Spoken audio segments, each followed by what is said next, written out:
फिर लेखिका बताते हैं कि उन्होंने सोना का पालन पोषण किस तरह से किया था। उसका मुख इतना छोटा था कि उसमें शीशी का निप्पल समाता ही नहीं था। उस पर उसे पीना भी नहीं आता था कि एक तो उसका मुंह छोटा था, तो शीशी का जो निप्पल होता है वो उसके मुंह में नहीं जा रहा था, और ऊपर से उसे दूध पीना भी नहीं आता था। फिर धीरे धीरे उसे पीना ही नहीं, दूध की बोतल पहचानना भी आ गया। यानी जैसे जैसे वह बड़ी हुई वैसे सिर्फ दूध पीना ही नहीं बल्कि उसने अपनी बोतल को पहचानना भी सीख लिया था। आंगन में कूदते फांदते हुए भी भक्तिन को बोतल साफ करते देखकर वह दौड़ आती।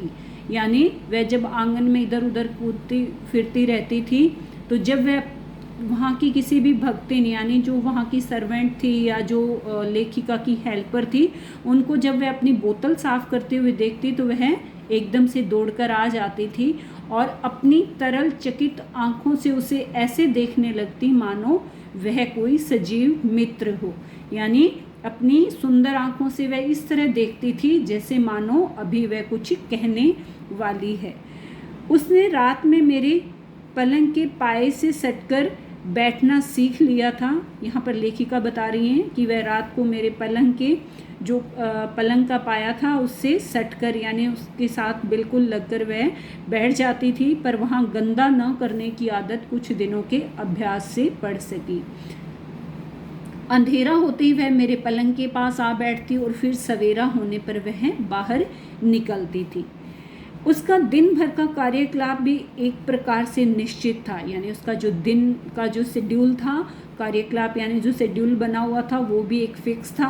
विद्यालय और छात्रावास की विद्यार्थिनियों के बीच पहले वह कौतुक का कारण रही। यानी जैसे वो शुरू में आई तो छात्रावास और विद्यालय की जो लड़कियां थी वहाँ पर, तो वो उनके लिए एक आश्चर्य का विषय थी, परंतु कुछ दिन बीत जाने पर वह उनकी ऐसी प्रिय साथिन बन गई जिसके बिना उनका किसी काम में मन नहीं लगता था। यानी जब काफ़ी दिन उसको आए हुए हो गए थे तो वह सबकी सहेली एक तरह से बन गई थी। दूध पीकर और भीगे चने खाकर सोना कुछ देर कंपाउंड में चारों पैरों को संतुलित कर चौकड़ी भरती। फिर वह छात्रावास पहुंचती और प्रत्येक कमरे का भीतर बाहर निरीक्षण करती। यानी सोना के बारे में बताया है कि पहले वह दूध पीती, फिर भीगे हुए चने खाती और फिर वह कंपाउंड यानी जो छात्रावास का एरिया था, जो कैंपस था, उसके चारों ओर वह अपने पैरों को संतुलित यानी एक बैलेंस बनाकर वह चौकड़ी मारती रहती वहाँ, और फिर वह छात्रावास में पहुंच जाती थी। फिर वह हर एक छात्रा के कमरे में आती जाती रहती थी। सवेरे छात्रावास में विचित्र सी क्रियाशीलता रहती है। कोई छात्रा हाथ मुंह धोती है, कोई बालों में कंघी करती है, कोई साड़ी बदलती है, कोई अपनी मेज की सफाई करती है, कोई स्नान करके भीगे कपड़े सूखने के लिए फैलाती है और कोई पूजा करती है। यानी यहाँ पर छात्रावास के सुबह सुबह के दृश्य के बारे में बताया है कि छात्रावास में सुबह सुबह लड़कियाँ क्या काम करती थी। सोना के पहुँच जाने पर इस विविध कर्म संकुलता में एक नया काम और जुड़ जाता था। यानी इतने काम तो वो करती थी, लेकिन जैसे ही सोना वहाँ पहुँचती उनकी विविध मतलब अलग अलग कर्म संकुलता यानी जो कामों की जो भीड़ थी, यानी वो जो उनके ज़्यादा सारे काम थे उनमें एक नया काम और जुड़ जाता था। वो क्या था कि कोई छात्रा उसके माथे पर कुमकुम का बड़ा सा टीका लगा देती, कोई पूजा के बताशे खिला देती। यानी वो सारी फिर उसके काम करने लगती थी। मेस में उसकी पहुंचते ही छात्राएं नहीं नौकर चाकर तक दौड़ आते और सभी उसे कुछ न कुछ खिलाने को उतावले रहते। यानी जैसे ही वह मेस में पहुंचती तो वहाँ के जो नौकर चाकर थे, छात्राएं थी, सारे उसको कुछ न कुछ खिलाते रहते थे, परंतु उसे बिस्कुट को छोड़कर अन्य खाद्य पदार्थ कम पसंद थे। यानी वह बिस्किट बहुत ज़्यादा पसंद करती थी। छात्रावास का जागरण और जलपान अध्याय समाप्त होने पर वह घास के मैदान में कभी धूप चरती, कभी उस पर लौटती रहती। यानी जो जागरण मतलब जो सुबह का जो वातावरण था और जो क्रियाकलाप होते थे उनके, और जलपान यानी मैस से आने के बाद में वह क्या करती कि घास के मैदान में वह कभी दूब चरती रहती थी, कभी वह उस पर लौटती रहती थी। मेरे भोजन का समय वह किस प्रकार जान लेती थी यह समझने का उपाय नहीं है, परंतु वह ठीक समय पर भीतर आ जाती। यानी लेखिका कहती कि मेरे भोजन का जो समय था वो पता नहीं उसे कैसे याद रहता था, कैसे पता चलता था। जैसे मेरे भोजन का समय होता वह सही टाइम पर अंदर आ जाती थी, तब तक मुझसे सटकर खड़ी रहती जब तक मेरा खाना समाप्त न हो जाता। यानी लेखिका जब तक खाना खाती वो उसके पास खड़ी रहती। कुछ चावल रोटी आदि उसका भी प्राप्य था, परंतु उसे कच्ची सब्जी भी अधिक भाती थी।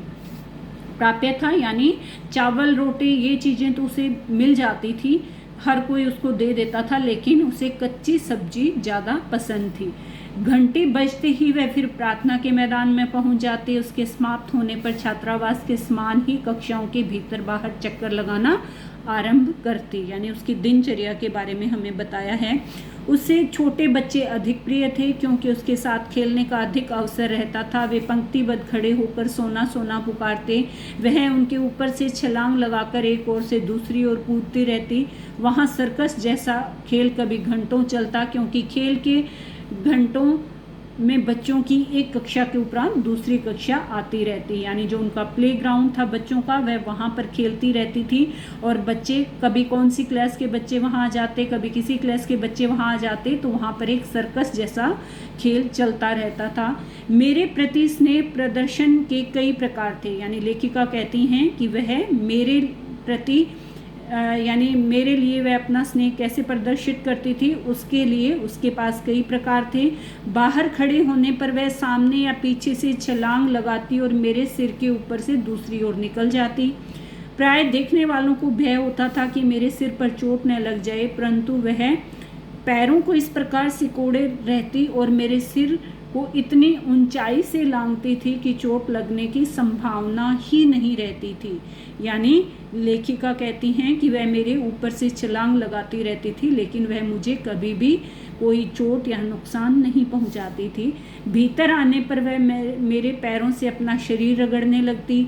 मेरे बैठे रहने पर वह साड़ी का छोर मुंह में भर लेती और कभी पीछे चुपचाप खड़े होकर चोटी ही चबा डालती।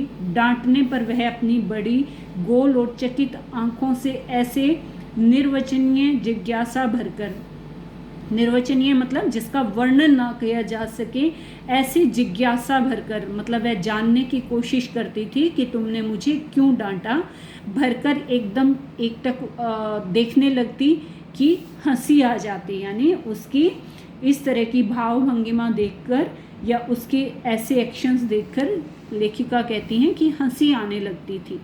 अनेक विद्यार्थिनियों की भारी भरकम गुरुजी से, भारी भरकम गुरुजी यहाँ किसके लिए कहा गया है, लेखिका के लिए, कि से सोना को क्या लेना देना था। यानी मुझसे सोना को क्या लेना देना था, वह तो उस दृष्टि को पहचानती थी जिसमें उसके लिए स्नेह छलकता था।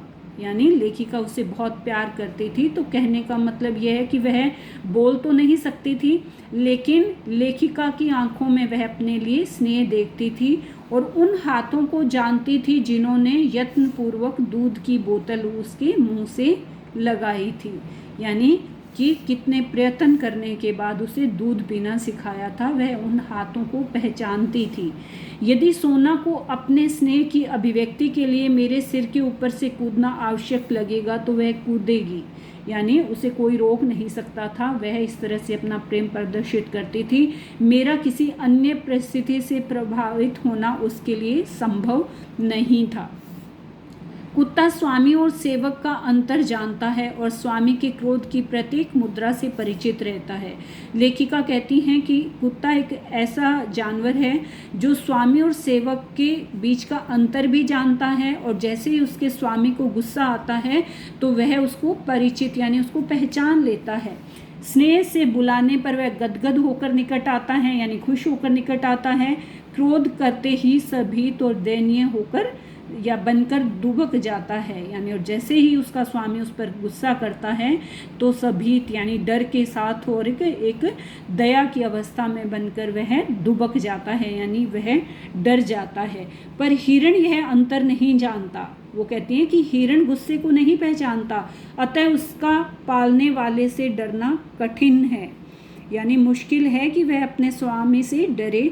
यदि उस पर क्रोध किया जाए तो वह अपनी चकित आंखों में और अधिक विस्मय भरकर पालने वाले की दृष्टि से दृष्टि मिलाकर खड़ा रहेगा। यानी अगर उस पर गुस्सा करे कोई तो हिरण जो है वो अपने मालिक यानी अपने स्वामी की आंखों में आंखें डालकर खड़ा रहता है और आश्चर्य से देखता है कि वह मुझे क्यों डांट रहा है, मानो पूछता हो क्या यह उचित है, और ऐसा लगता है जैसे ऐसे पूछ रहा हो कि क्या तुम्हारा डांटना उचित है।